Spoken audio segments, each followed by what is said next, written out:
ನಮಸ್ತೆ ನಮಸ್ತೆ ನಮಸ್ತೆ ನಮಸ್ತೆ ನಮಸ್ತೆ. ನಾನು ಹೆಂಗೆ ಒಬ್ಬನೇ ಮಾತಾಡೋದು ಗೊತ್ತಿಲ್ಲ. ನಾನು ತುಂಬ ಇಷ್ಟ ಜಡೇಶ ಅಂದರೆ. ನನಗೆ ತುಂಬ ರೀಸೆಂಟಾಗಿ ಪರಿಚಯ ಆಗಿರೋದು ತರುಣನ ಮುಖಾಂತರ. ದಯವಿಟ್ಟು ವೇದಿಕೆಗೆ ಬಾರಪ್ಪ ನೀನು. ಯಾಕಂದರೆ ನಾವು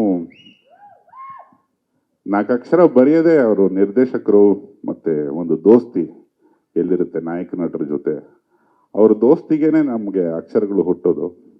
ಇವನ್ ಯಾಕೆ ವೇದಿಕೆ ಕರೆದೆ ಅಂದ್ರೆ, ನಾನು ಮತ್ತೆ ವಿಜಿ ಸೇರಿ ಇದನ್ನ ಗುಡಿ ಪೂಜಾರಿ ಅಂತ ಕರಿತೀವಿ. ಅಷ್ಟು ಒಳ್ಳೆಯವರು ಇವನು, ಒಂದು ಚೂರು ಒಳಗಡೆ ಕಲ್ಮಶ ಇಲ್ಲ. ನಾನು ವಿಜಿ ನಾನಂತೂ ಪಕ್ಕಾ ಲೋಫರ್ ಕೆಲವೊಂದು ವಿಷಯಗಳಲ್ಲಿ. ವಿಜಿ ನಮ್ಮ ಅಪ್ಪ ಇದ್ದಂಗೆ, ನಾನು ಅವನು ಕರೆಯೋದೇ ನಮ್ಮ ಅಪ್ಪ ಕಣ ನೀನು. ಅದು ಆ ರೇಂಜಿನ ಒಂದು ದೋಸ್ತಿ. ಏನೇನೋ ನೋಡಿ ಬೆಳೆದವರು. ಜಡೇಶ ನಮ್ಮಿಬ್ರು ಕೂರಿಸ್ಕೊಂಡು ಒಂದು ಸಿಚುವೇಶನ್ ಹೇಳ್ದ. ಹೀಗೆ ತುಂಬ ಮೆಲಡಿಯಸ್ ಆಗಿತ್ತು ಅದು ಟ್ಯೂನು.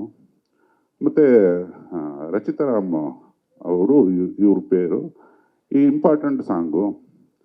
ನಾನು ಇವನ್ ತಲೆಯಲ್ಲಿ ಮೋಸ್ಟ್ಲಿ ಮರ ಗಿಡದ ಕೆಳಗಡೆ ವಿಜಿ ಹಿಂಗೆಲ್ಲ ಮಾಡಿಕೊಂಡು ರಚಿತಾರಾಮ್ ಅವರೆಲ್ಲ ಸ್ಲೋ ಮೋಷನಲ್ಲಿ ಓಡ್ಕೊಂಬರೋ ಶಾರ್ಟ್ಸ್ ಏನೋ ತೆಗಿತಾನೆ ಇವನು ಅಂದ್ಕೊಂಡು ಏನು ಬೇಕು ಅಂತ ಕೇಳಿದೆ.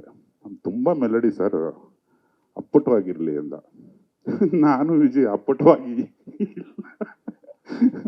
ಒಳಗೊಳಗೆ ನಗ್ಬಿಟ್ವಿ. ಒಂದು 5 ನಿಮಿಷ ಕೊಡೋ ಅಂತ ಹೇಳಿ ನಾನು ವಿಜಿ ನಮ್ದೆಲ್ಲ ಈ ಗಂಡು ಮುತ್ತೈದಿರು ಗೋಲ್ಡ್ನ ಒಂದು ಯಾಕೆ ಒಂದು ಸಾಂಗಲ್ಲಿ ಇಡಬಾರ್ದು ವಿಜಿ ಅಂದೆ. ಏನು ಸರ್ ಅಂದ.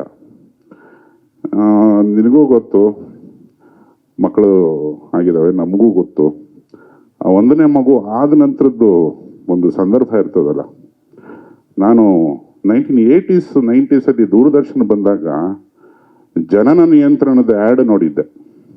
ಒಂದು ಮಗು ಮಲಗಿದ ನಂತರನೇ ಹೆಂಡತಿನ ಕರ್ಕೊಂಡು ಹೋಗಿ ಬಾಗಿಲು ಹಾಕೊಳ್ಳೋದು. ಸರ್ಕಾರನೇ ಅವತ್ತಿನ ಕಾಲಕ್ಕೆ ಆ್ಯಡ್ ತೆಗೆದಿತ್ತು. ಈ ಒಂದು ಹಾಟ್ ಸಮಾಚಾರನ ನಾವು ಸಾಂಗಲ್ಲಿ ಇಟ್ಟರೆ ಒಂದು ರೇಂಜಿಗೆ ಬರ್ಕತ್ತಾಗ್ತೀವಿ ಕಣ ವಿಜಿ ಅಂತ ಹೇಳಿದಾಗ ಇವನ್ ಜಡೇಶ ಮುಗುಲ್ ನೋಡ್ಬಿಟ್ಟ. ನನಗೆ ಅದು ಬೇಡ ಅನ್ನೋ ಥರ ಇತ್ತು. ಕೊನೆಗೆ 1-2 ಸಾಲು ಬರೀತಿದ್ದಂಗೆನೆ ಒಪ್ಕೊಂಡ. ಇಂಥ ಹಾಡುಗಳು ಮತ್ತೆ ಒಂದು ಜಾನಪದ ಸೊಗಡು ಕಿವಿ ಒಳಗಡೆ ಹೋಗಿ ಪಕ್ಕ ಮನಸ್ಸಿಗೆ ಇಳಿದು ಬಿಡುತ್ತೆ, ದೇಹಕ್ಕೆ ಇಳಿದು ಬಿಡುತ್ತೆ. ಆ ಥರದ ಹಾಡನ್ನ ಬರೆಸಿರೋ ನಿರ್ದೇಶಕನಿಗೆ ಮೊದಲನೇ ಧನ್ಯವಾದ ನನಗೆ. ಯಾಕಂದ್ರೆ ಇವನು ಸಿಚುವೇಶನ್ ಮಾಡಿದಾಗಲೇ ನಮಗೇನೋ ಒಂದು 4 ಅಕ್ಷರ ಹುಟ್ಟೋದು. ಇನ್ನು ಬಿಟ್ರೆ ಜಡೇಶ್ ನಾನು ವಿಜಿ ತುಂಬಾ ರೇಗಿಸ್ತಾ ಇದ್ವಿ.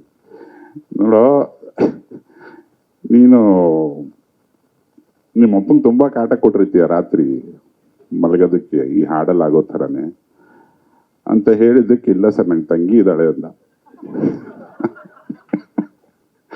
ಆಮೇಲೆ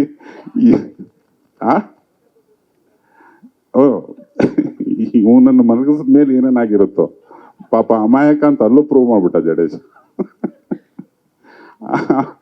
ಮಾತಾಡ್ತಾ ನಾನು ವಿಜಿ ಕಾಲೆಳೆಯಕ್ಕೆ, ವಿಜಿ ನೀನ್ ಸರಿ ಇಲ್ಲ ಕಣ, ನಿಮ್ಮ ಅಪ್ಪನ ಎಬ್ಬಿಸ್ಬಿಟ್ಟು ನೀನು ನನಗೊಂದು ತಮ್ಮ ತೆಗಿಬೇಕು ಅನ್ನೋ ಮಗ ನೀನು ಅಂತ ಅವನು ನನಗೆ ವಾಪಸ್ಸು ರೇಗಕ್ಕೆ. ಎಲ್ಲರದ್ದು ಮಾತಾಡ್ತಿರೋದು ನಿಮ್ಮ ಕತೆ ಇರೋದೇ. ನಮ್ಮ ಅಪ್ಪನ ಕೇಳ್ಬೇಡ ಕಣ, ನಾನು 9ನೇ ಮಗು. ನಮ್ಮ ಅಪ್ಪನ ವಿಷಯ ಹೇಳಿದ್ರೆ ನಿಮ್ಮ ಅಪ್ಪ ಬೇರೆ ಏನ್ ಮಾಡ್ತಿದ್ರು ಅಂತ ಕೇಳ್ತಾರೆ ಜನ.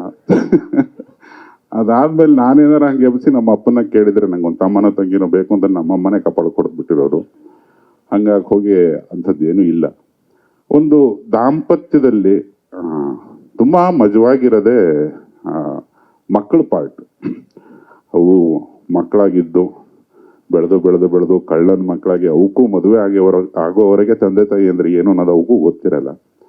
ಈ ಪ್ರೀತಿನೇ ನಮ್ಮ ದೇಶದ ಈ ರೇಂಜಿನ ಪಾಪ್ಯುಲಾರಿಟಿಗೆ ಕಾರಣ ಅಂತ ಹೇಳ್ತಾ ಈ ಹಾಡನ್ನ ಬರೆಸಿದಂಥ ಮಹನೀಯ ಜಡೇಶನ್ಗೆ ಮತ್ತೊಮ್ಮೆ ನಾನು ಥ್ಯಾಂಕ್ಸ್ ಹೇಳ್ತೇನೆ. ಹಾಗೆ ನೀವು ಎಲ್ಲರೂ ಇದು ಸುಮಾರು ಜನ ದಂಪತಿಗಳಿದ್ರೆ. ತರುಣನ್ ಪಾಪ ಹಾಡು ಬಿಡುಗಡೆ ಮಾಡಿದ್ದಾನೆ, ಮುಂದಿನ ಚಳಿಗಾಲಕ್ಕೆ ಗೊತ್ತಾಗದ ಕಣ ನನಗೆ. ಸೋನಲ್ ಅವರೇ, ನಿಮಗೂ ಶುಭಾಶಯ ಹಾಡು ಬಿಡುಗಡೆ ಮಾಡಿಕೊಟ್ಟಿದ್ದಕ್ಕೆ. ತಂಡದ ಸುಮಾರು ಜನ ಸದಸ್ಯರಿದ್ದೀರಿ. ಎಲ್ಲರನ್ನೂ ಈ ಲೈಟ್ ಕಣ್ಣಿಗೆ ಹೊಡಿತಿರೋದ್ರಿಂದ ನನಗೆ ನೋಡೋಕ್ಕಾಗ್ತಿದ್ದ. ಶ್ಯಾಮ ಥ್ಯಾಂಕ್ ಯು, ತುಂಬ ಚೆನ್ನಾಗಿ ಪ್ರಮೋಟ್ ಮಾಡಿದ. ಆನಂದ ಆಡಿಯೋ ಅವರಿಗೆ, ನಿರ್ಮಾಪಕರೇ ನಮಸ್ಕಾರ, ಥ್ಯಾಂಕ್ ಯು. ನಿಮ್ಮ ಮಗನಿಗೂ ಥ್ಯಾಂಕ್ ಯು. ರಚಿತಾ ಅವರೇ ಅದ್ಭುತವಾಗಿ ನಡೆಸಿದಿರಿ. ಹಾಡು ಬಿಡುಗಡೆ ಮಾಡಿದ ಪ್ರತಿ ಜೋಡಿಗೂ ನನ್ನ ದೀರ್ಘದಂಡ ನಮಸ್ಕಾರ ಮತ್ತು ಥ್ಯಾಂಕ್ ಯು. ಈ ಹಾಡನ್ನ ಒಂದು ನಿಲ್ಲಿಸಿ ಕೊಟ್ಟಲ್ಲಿ ಸಿನಿಮಾಗೆ ತುಂಬಾ ದೊಡ್ಡ ಪ್ಲಸ್ ಆಗುತ್ತೆ. ಇವತ್ತು ಪ್ರಚಾರದ ಸಣ್ಣ ಸಣ್ಣ ತುಣುಕನ್ನ ನಿಲ್ಲಿಸ್ಕೊಳ್ಳೋದಕ್ಕೂ ಒಂದು ಇಡೀ ತಂಡ ದುಡ್ಡು ಸುರಿಯೋದಲ್ಲದೆ ಶ್ರಮನೂ ಹಾಕಬೇಕು. ಇಷ್ಟೊಂದು ಮಾಧ್ಯಮದವರು ಸೇರಿದ್ದೀರಿ. ಒಂದು ಬ್ರಿಲಿಯಂಟ್ ಪ್ರಯತ್ನ. ಲ್ಯಾಂಡ್ ಲಾರ್ಡು ನಾನು ಸಣ್ಣ ಸಣ್ಣ ತುಣುಕುಗಳಲ್ಲಿ ನೋಡಿದ್ದೀನಿ, ಜಡೇಶನ್ ಬಾಯಲ್ಲಿ ಅದರ ಸಿನಾಪ್ಸಿಸ್ ಕೇಳಿದ್ದೀನಿ ಅಷ್ಟೇ.